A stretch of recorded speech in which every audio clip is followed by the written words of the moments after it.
Здравейте! Добре дошли в Хапче душата Official. В това видео искам да споделя с вас коя е най-сигурната инвестиция, която всеки може да направи по всяко време с 0 лева. Независимо къде се намираш в момента, колко пари изкарваш и на какво положение си, това вероятно винаги ще бъде най-добрата инвестиция в живота ти с най-малък риск и с възможно най-голяма възвръщаемост. Но преди да продължим, нека да благодарим на спонсора за това видео. Искам да благодаря на No Name Art за този прекрасен портрет на Васил Левски. Благодаря ти изключително много. Това е един прекрасен портрет, който ще украсява това студио и разбира се, ще ни напомня кой е Васил Левски и да не забравяме за нашите герои. Ако искате вие да си вземете такъв уникален портрет, ще сложа линк долу в описанието за канала на No Name Art, където можете да видите как прави тези портрети и как и вие може да се здобиете с такава картина, ако желаете. Сега, в това видео няма да говорим много за инвестиране в акции, за инвестиране в индексни фондове, за инвестиране в държавни ценни книжа или дори в недвижими имоти. Защото това не е най-безопасната инвестиция. Защо ли? Ами защото нямаш директен контрол върху това, което се случва. Замисляли сте се, че където и да инвестирате парите си, вие нямате пряк контрол върху това какво се случва с инвестицията. Очевидно, разбира се, можете да ликвидирате активите си, когато си пожелаете и да приберете парите си, но вие нямате пряк контрол върху икономиката, вие нямате пряк контрол върху фондовите пазари, вие нямате пряк контрол върху брокера си, нямате контрол върху банката си, нямате контрол върху стойността на лева, на долара и така нататък. Нямате контрол върху настроението на жена си. И това е причината защо казваме, че инвестирането е рисково и че инвестирането идва с риск от загубата на капитал. Сега, това значи ли, че не трябва да инвестираме? Това значи ли, че S&P 500 е лоша инвестиция? Това значи ли, че всичко, което приказвах в минали видеа е глупост? Абсолютно не. Моето мнение е, че всеки един човек от момента, в който започне да изкарва пари, той трябва да инвестира един удобен процент всеки месец от доходите си. Дори и да започнеш да инвестираш по 50 лева на месец, най-малкото, което се случва е, че започваш да градиш дисциплината и усещането, че вече притежаваш активи и парите работят за тебе е уникално. Това усещане може да запали такова изгарящо желание в тебе, че да преобърнеш живота си.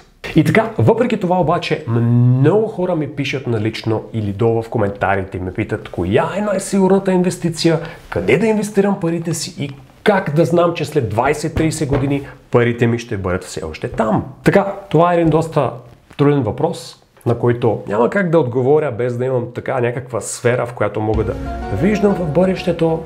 Но направих своите проучвания и мислех доста по темата, медитирах един-два пъти върху въпроса и ето най-добрият отговор, който успях да сътворя. Преди да преминем към това, коя е най-сигурната и безопасна инвестиция, първо искам да уточня, че всичко е рисково.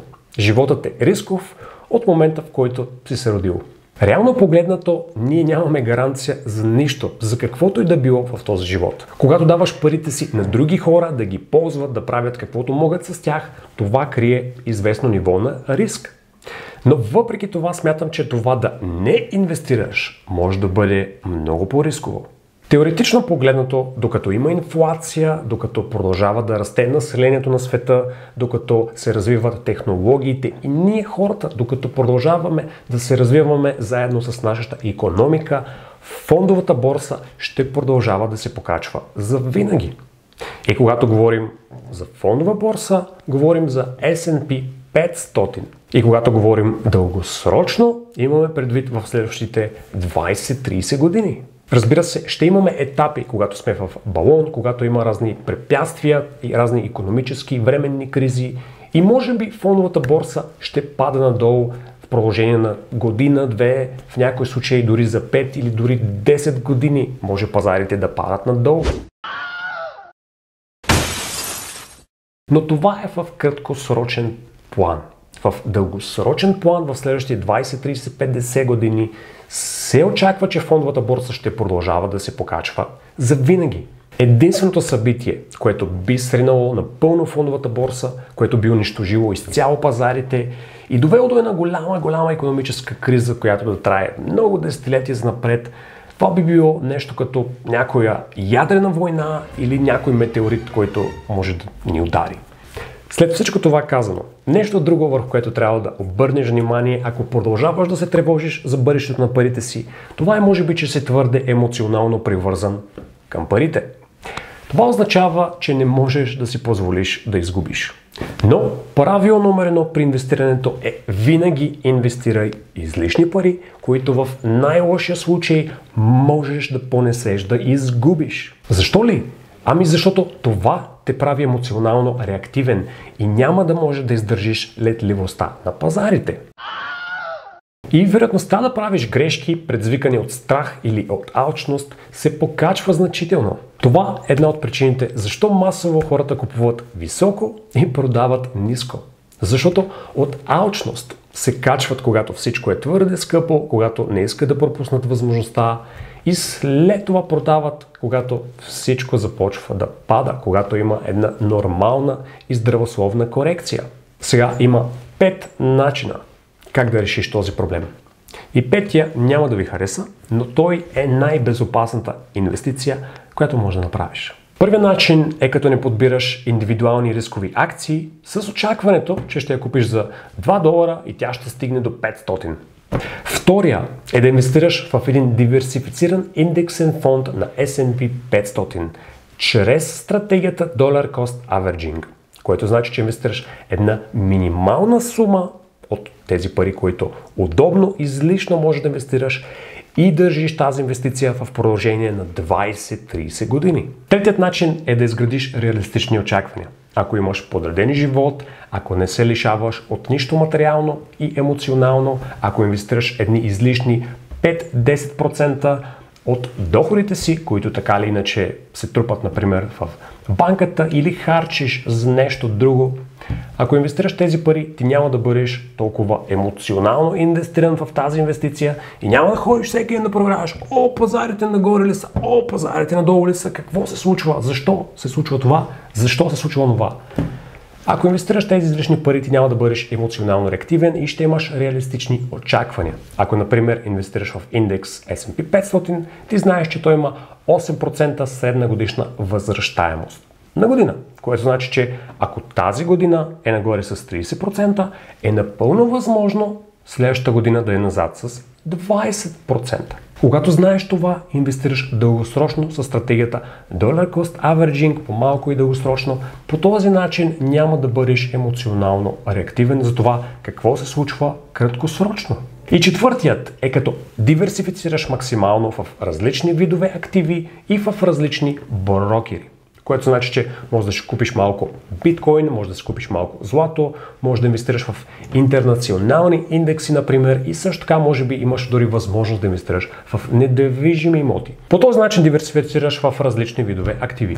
И петият е просто да приемеш, че ние нямаме много голям контрол върху външните обстоятелства, но имаме най-голям контрол върху себе си. Най-добрата инвестиция, най-сигурната, най-безопасната инвестиция е да инвестираш 80% от парите и времето си в себе си. В развиването на повече знания, на повече опит, на повече финансова интелигентност. Това е най-сигурната инвестиция, защото дори да изгубиш всичко материално, което притежаваш, дори всичко да ти бъде отнето, никога няма да може да ти бъде отнето това, което си преживял и това, което е в главата ти. Ако успееш да натрупаш 1 милион лева в банката, парите няма да са толкова важни.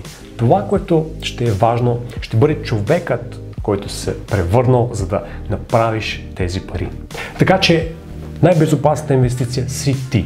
Защото каквото и да се случи с парите ти, каквото и да се случи с каквото и да било материално, което притежаваш, винаги това, което си ти, това, в което си се превърнал, винаги ще бъде там вътре в тебе. Затова ти ще можеш отново да използваш тези умения, които си използвал и преди, за да натрупаш състоянието си, и ще можеш да го натрупаш отново това състояние.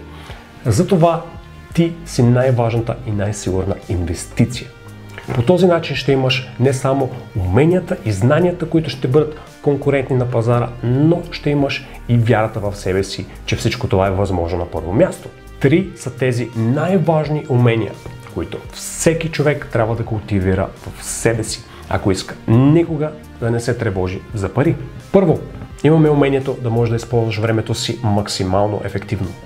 Второ, имаме умението да можеш да контролираш емоциите си, за което ще кажа още след малко. И номер 3, имаме умението да можеш да комуникираш ефективно с другите хора.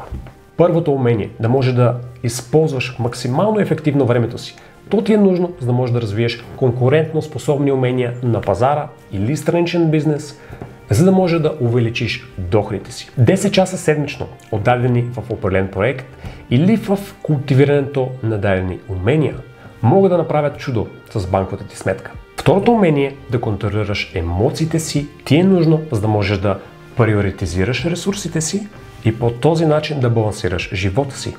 Ако нямаш усещането кога емоциите ти те контролират, вместо ти да контролираш емоциите си, тогава денят ти ще минава мъгливо и безцелно. Човекът е на 50, има проблем с пиенето и няма пари. Причината защо няма пари обаче е защото има проблем с пиенето, който не иска да контролира. Това е жалко. Не попадай в капаните на живота, не бъди такъв човек. Разви малко самоконтрол. Самоконтролът е мускул и може да се култивира. Въпросът не е дали ти в твоят живот ще влезеш в война с алкохола, дали ще влезеш в война с цигарите или с какъвто и да е друг вреден навик или липса на дисциплина. Въпросът не е дали ще влезеш в тази война. Въпросът е кога ще влезеш в тази война. Ще влезеш ли в тази война, когато си здрав и имаш все още контрол, или ще влезеш, когато умираш?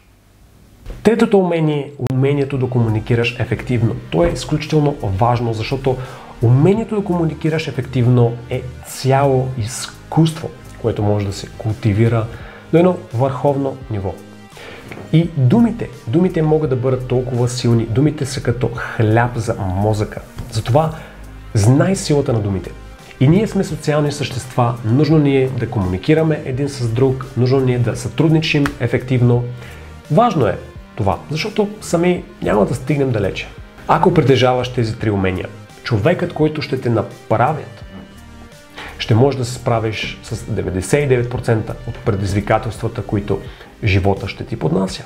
Ако притежаваш тези 3 умения, тези умения, човекът, който ще те направят, ще може да се справяш с 99% от предизвикателствата, които живота ще ти поднася, без да се притесняваш за пари. И това според мен е най-безопасната и сигурна инвестиция. И помни, трябва ти точно 0 лева, за да започнеш да култивираш тези умения. Ако намерихте стойност в това видео, не забравяйте да инвестирате, като натиснете бутона абонирай се, напълно безплатно за всички вас. Също така натиснете бутона харесваме, ако ви харесва това видео, натиснете бутона не ми харесва, ако не ви харесва това видео и също така напишете долу в коментарите дали намерихте стойност, какво ви харесва в това цялото видео. Ако имате някакви други въпроси, долу в коментарите или ми пишете в Instagram на лично хапче душата. Пише се там. И ще видя следващия път. Това ще бъде всичко. Бъдете легендарни. Благодаря ви!